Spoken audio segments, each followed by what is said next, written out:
Hey, BassGeek here, and today we're going to talk about some early spring crankbaits.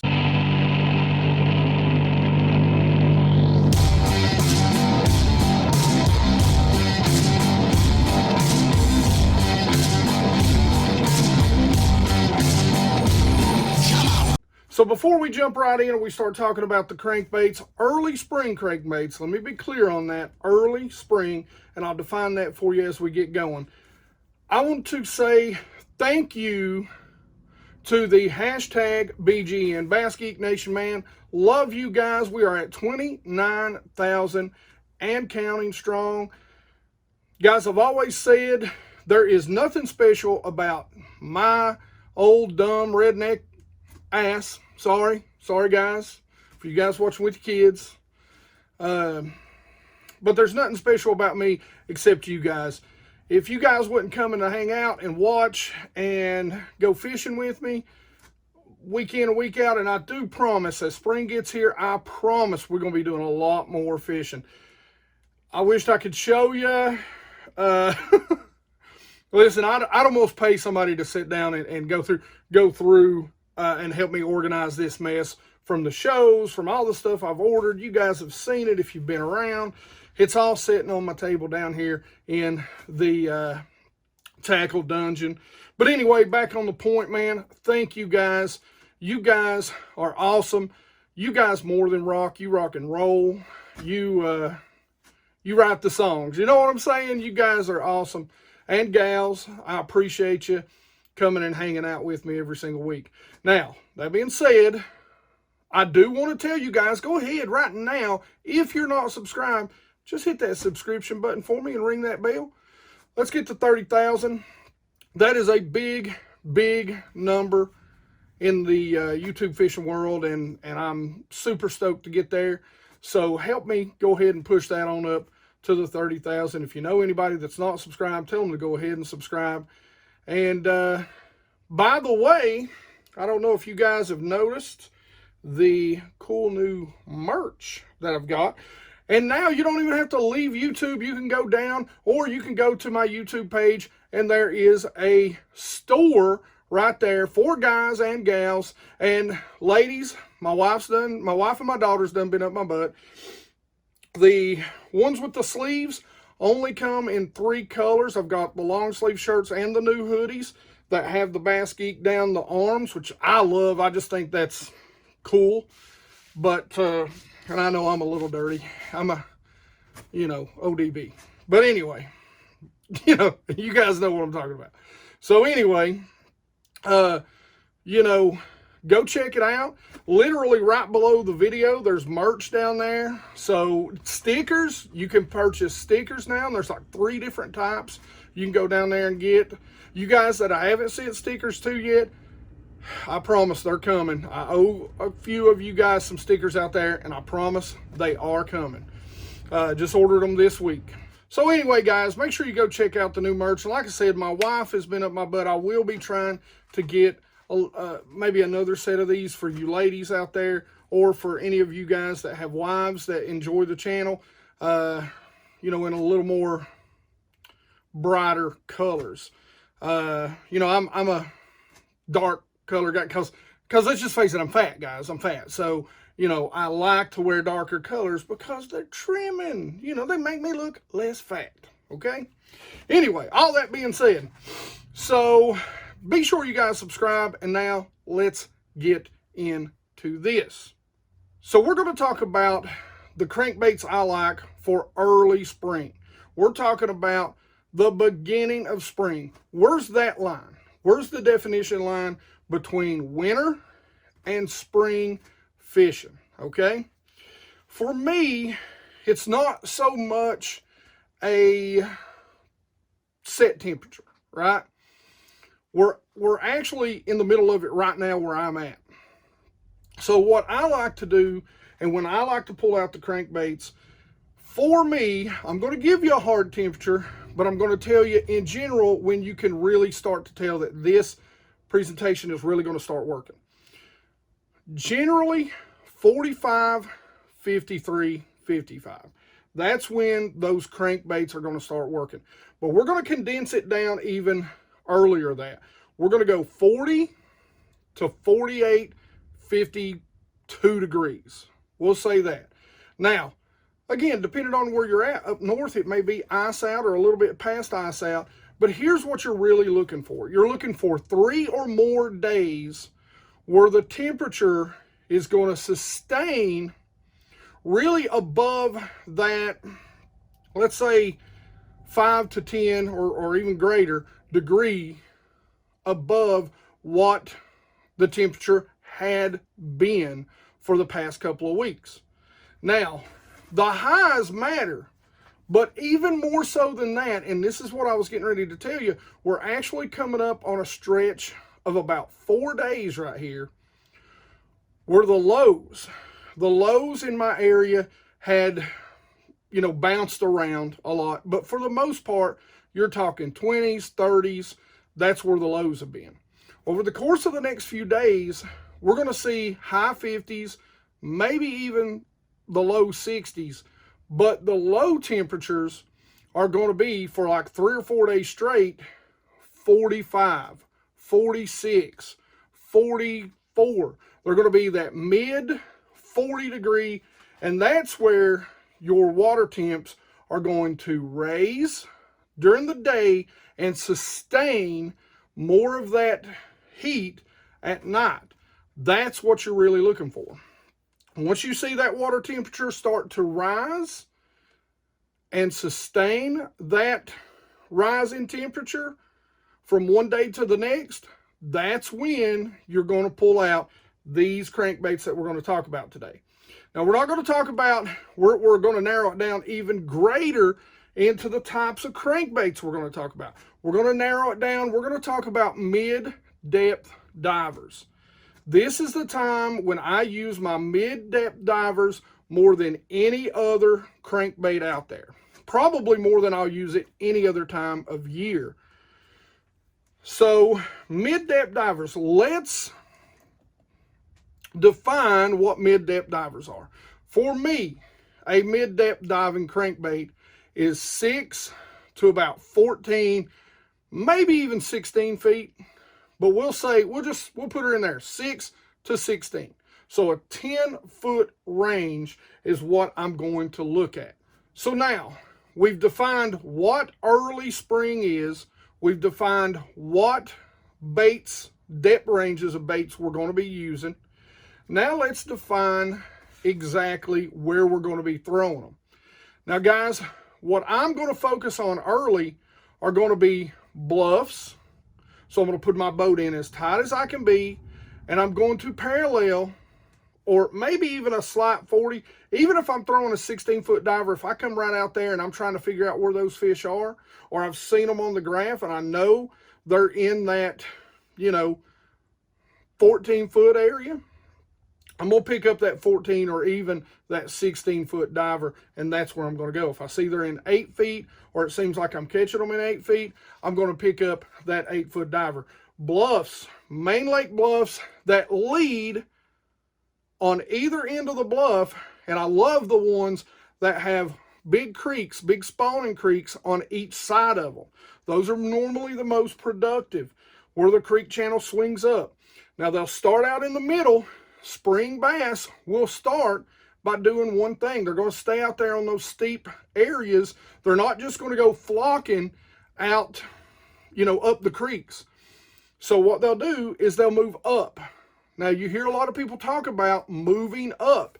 Sometimes it literally means moving from here to here in a, you know, vertical line. That's moving up. Sometimes they will move up to a shallower part of the bluff to begin feeding. Now, they will also move to the bluff ends. So where your creek channel swings in will be the deepest part. The bluff ends will be kind of where that creek channel pulls away from the bluff just a little bit, creates a shallower, flatter area right at the tips of those bluffs. They'll also pull to the point. They'll also pull to the main, to the first third of that creek. And those are going to be a lot of times the areas where I'm targeting. Those types of areas. I'm going to work those bluff walls, those main points, still looking at some of the deeper.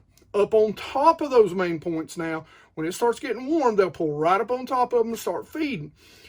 Then as we get into the first third of the creek, and you just look at a creek, you break it down into 3 parts. The first, the middle, and the back. That first third, those creek channel swings, those points, those humps, right there in that first third, and that's where we're talking about. Generally going to be some of the deepest water in the creeks. That's where you're going to target. Now, guys, rock is generally key because it is going to warm up faster. Those bass are going to want to pull up on that too. And generally what you're looking for is flat rock, slabs. You know, the darker rock a lot of times will pay dividends, but those slabs that really get the sun and heat up, or those chunks, those smaller chunks about head size, that's going to heat up a lot faster and it's going to maintain a lot more heat. So that might be something else that you go look for. Before we even talk about the particular baits, let's talk about colors. Because generally, early spring, I'm really going to go to 3 colors. 3 colors. It's going to be a shad, it's going to be a red crawl, and a brown crawl. I mean, that's early spring, man. That is my target color. Now, if the water muddies up, of course, we can throw some, you know, some variations. Now, let's talk about the specific baits, my go-to baits that I use most often. So let's talk about first, we're talking about clear water, some of the worst conditions you can be cranking in, okay? Some of the worst conditions that you could possibly be cranking a crankbait in. Now, you almost have to have a little bit of chop, okay? Even in clear water, if you don't have a little bit of chop, to me, I'm putting a crankbait down. I'm dragging something around and I'm hitting those high priority areas with something like either, you know, a wobble head, maybe something I can move a little quicker. A small swim bait is probably my go-to if it's just flat calm. So just a step above that, we got some decent chop, clear water, but it's cold. We're talking about 45, 48 degree. The very first thing I'm coming out with is going to be my Rapala Shad Raps. Guys, these are what I'm going to go to, and I'm going to use anything from a 6 to an 8. So that's going to cover the water depths pretty well. And again, like I said, I'm going to go with my reds, my shad. This is a great shad color right here. Great little job of, you know, very natural bait.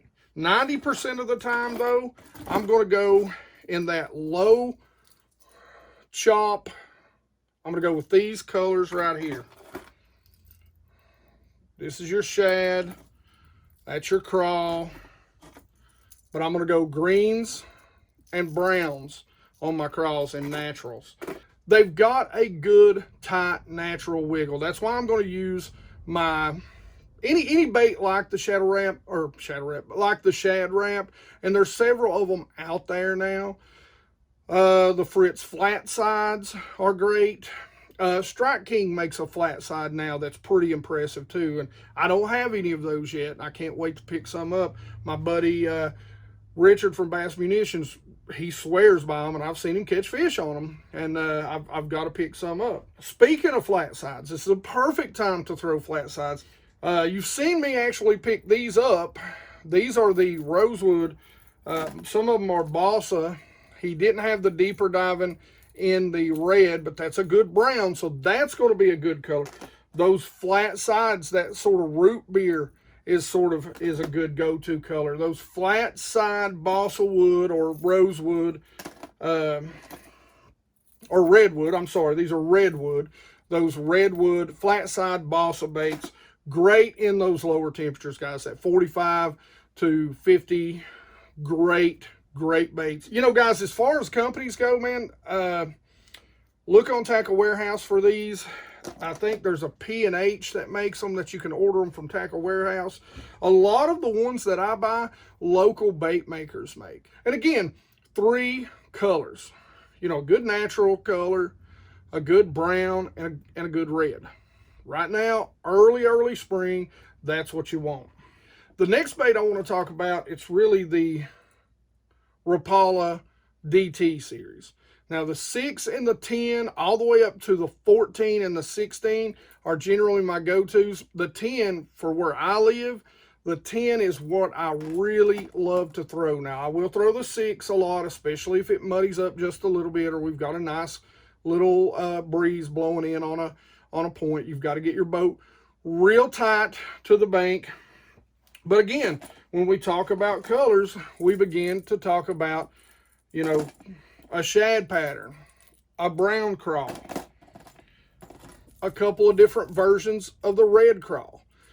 And that's what I'm really going to begin the year out throwing. These are still almost a flat side balsa bait, if you can really look at that. So again, they're going to have a very natural, very tight wiggle. They're going to look very natural in that colder, cooler water at the earliest of spring, and in that clear water. So now I'm going to throw a bait out there that a lot of you probably haven't heard us talk about, and that's the Bandit 300. I like the 200. The 300 is my go-to, especially this time of year. Again, it's a very small crankbait, got a really long bill, and again, you'll notice reds. Now this little color is a little different. I think they call it the mess up, but this color is a killer in the early spring, especially if you're around smallmouth. It's kind of a chartreuse black on one side, red and black on the other. That is a killer little color. Now I've got a shad pattern, but this is just a black and silver. And then I've got my greens, and I can't find my brown that I have right now, so forgive me. But you get the idea. That is the Bandit 300. It's got a very good wobble to it. That's going to be a bait that I'm going to throw from that clear water on those windy points or those windy bluffs up to that little bit of dirtier water. And like I said, I think that color is called the mess up. That's one of my favorite colors to throw. Of course, that is a color, I think Razor Baits painted that one for me. Beautiful kind of candy crawl color. Those reds, those browns, those chartreuses. But again, you can see the colors are pretty much the same thing across the board. But the Bandit 300s, man, they've got a ton of colors. You can go check them out. My favorite place is Land Big Fish. The last bait, it's really two companies, but they're very close to each other. Very, very close to each other. One is the good old Wiggle Wort. Now, guys, when I'm out there and we get up into those low 50s, that 48 to 50, you better believe I'm pulling out, especially in clear water, these translucent colors. This is, I believe, the green pumpkin, phantom green pumpkin. This has got a little bit of blue on the belly. It can look like a crawl. It can also look like a bluegill.